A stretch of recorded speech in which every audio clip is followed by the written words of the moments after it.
Maihap na lang ang adlaw Semana Santa na. Gani ang mga vendor sa Bulaong Terminal Gensan usa kini sa ilang kalipay. Gumikan sa lauman na sab ang bultuhang pasahero gikan sa nagkadayang lugar nga dakong tabang na aron makakita sila og dakong income. Ganar po na among halin kay mao gyud na among gina-expect mga unta may pasahero kay pila na jud ka semana mga mingaw walay pasahero labi na kay Ramadan.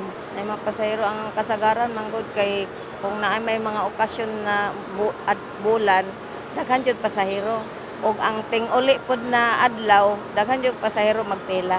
Mga pulis diri nagabantay og gina-announce man diri kada adlaw or minuto. Mga bagahe, bawal magbilin sa mga bangko, bawal kami magpabilin sa mga vendors.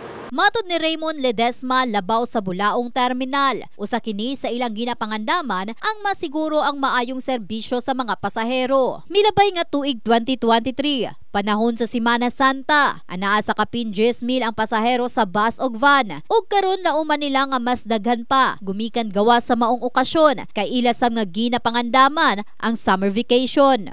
A few weeks before, nag-receive na ako ng letter sa mga agencies natin, like PNP, Task Force Gensan, Public Safety Office, makabigay sila additional personnel. Daghan jud pasahero. O dili jud malikayan, daghan jud.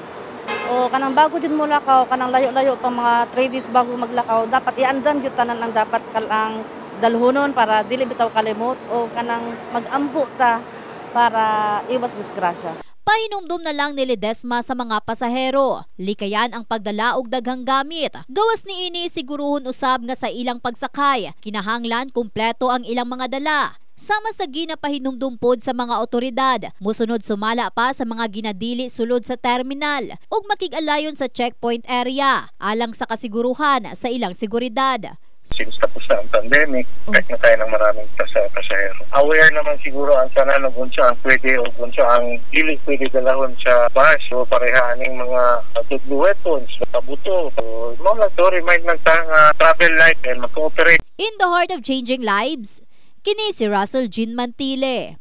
Sa Brigada News Gensan, Brigada News.